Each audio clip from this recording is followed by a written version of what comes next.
Hi hello నమస్తే welcome back to my channel Chaitu's fusion. ఈ video ఎవరైనా ఫస్ట్ టైం చూసినట్టయితే సబ్స్క్రైబ్ బటన్ క్లిక్ చేసి పక్కనే ఉన్న బెల్ ఐకాన్ని క్లిక్ చేస్తే కొత్త వీడియో అప్లోడ్ చేయగానే మీకు నోటిఫికేషన్స్ వస్తుంది.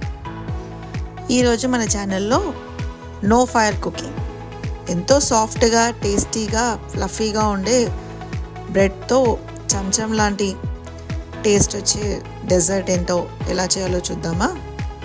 మన డెజర్ట్కి కావాల్సిన ingredients 2 bread slices, 3 table spoons sugar, 3 table spoons milk cream, మీగడ అంటారు కదా,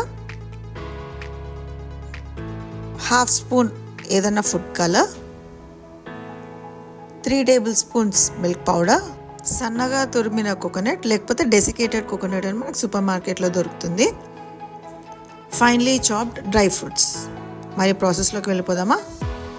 ముందుగా మిక్సీ జార్లో మన షుగర్ తీసుకొని పౌడర్లా చేసుకోవాలండి. ఆ తర్వాత పక్కన పెట్టుకొని ఒక బౌల్లో 3 స్పూన్స్ షుగర్ వేసి 3/4 కప్ వాటర్ వేస్తున్నాను. ఈ రెండు బాగా డైల్యూట్ చేశాక కొద్దిగా మనకి కలర్ ఫుడ్ కలర్ వేస్తున్నాను. మీకు ఇక్కడ ఏ కలర్ ఇష్టం ఉంటే ఆ కలర్ వేసుకోవచ్చు. ఇవన్నీ వాటర్లో మంచిగా డైల్యూట్ అయ్యాక ఇది పక్కన ఉంచుకుందాము.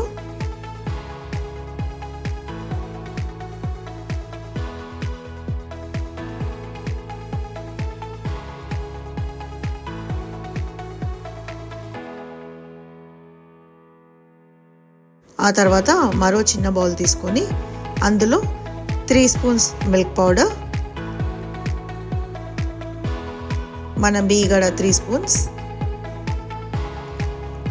తర్వాత 1 స్పూన్ ఫైన్లీ చాప్డ్ ఏదైనా డ్రై ఫ్రూట్స్, నేను ఇక్కడ బాదాం తీసుకుంటున్నాను, ఒక 1/2 స్పూన్ షుగర్ పౌడర్.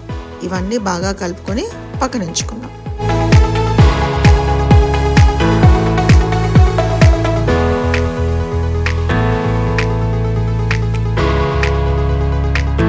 ఆ తర్వాత ఒక బ్రెడ్ స్లైస్ తీసుకొని ఏదైనా రౌండ్ మోల్డ్తో మీరు ఇక్కడ ఈ వీడియోలో చూపిస్తున్నట్టుగా షేప్ ఇచ్చుకోండి. మీకు ఇష్టం ఉన్న షేప్ ఇచ్చుకోండి. నేను ఇక్కడ రౌండ్ షేప్ ఇస్తున్నాను. ఇలా నీట్గా కట్ చేసుకున్నాక కార్నర్స్ అన్ని తీసేసి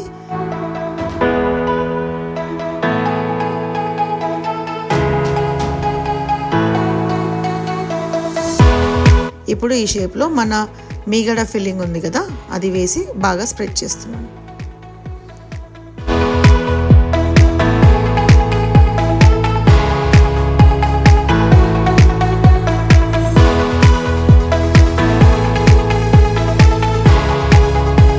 ఇలా స్ప్రెడ్ చేశాక ఇది ఇంకో స్లైస్తో కవర్ చేసి చాలా లైట్గా నొక్కుకోవాలండి. దీంతో మనకి ఈ ఇంగ్రీడియంట్స్ అన్నీ బయటికి రాకుండా మంచిగా ప్యాక్ అయిపోతుంది.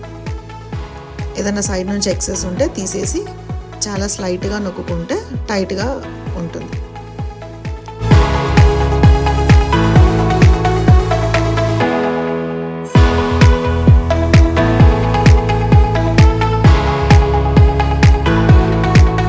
ఇప్పుడు మన షుగర్ సిరప్ రెడీ ఉంది కదా, అందులో మన బ్రెడ్ని డిప్ చేసి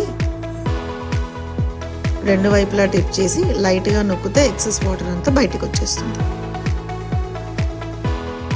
ఇప్పుడు మరొక ప్లేట్లో మన కోకోనట్ పౌడర్ ఉంది కదా, అందులో ఇలా రోల్ చేసుకుంటే ఈ తడిదనం వల్ల ఇదంతా మంచిగా బ్రెడ్కి అంటుకుంటుంది. ఇప్పుడు ఫైనల్గా దీని మీద మనకి ఇష్టమైన డ్రై ఫ్రూట్స్తో గార్నిష్ చేసుకుంటే చాలా జ్యూసీగా టేస్టీగా, చూడండి ఇలా స్పూన్తో కట్ చేస్తే లేయర్స్గా ఎంత బాగుందో. ఇది పిల్లలు కానీ పెద్దలు కానీ అప్పటికప్పుడు చేసుకొని తింటే చాలా ఫ్రెష్గా చెంచం లాంటి టేస్ట్ వస్తుంది. మీరు ట్రై చేసి ఎలా ఉందో చెప్తారు కదా.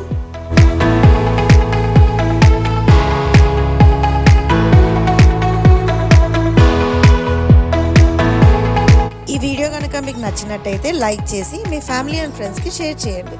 మరి ఇంకొక కొత్త వెరైటీతో మీ ముందుకు వస్తాను. Until then thanks for watching. Bye.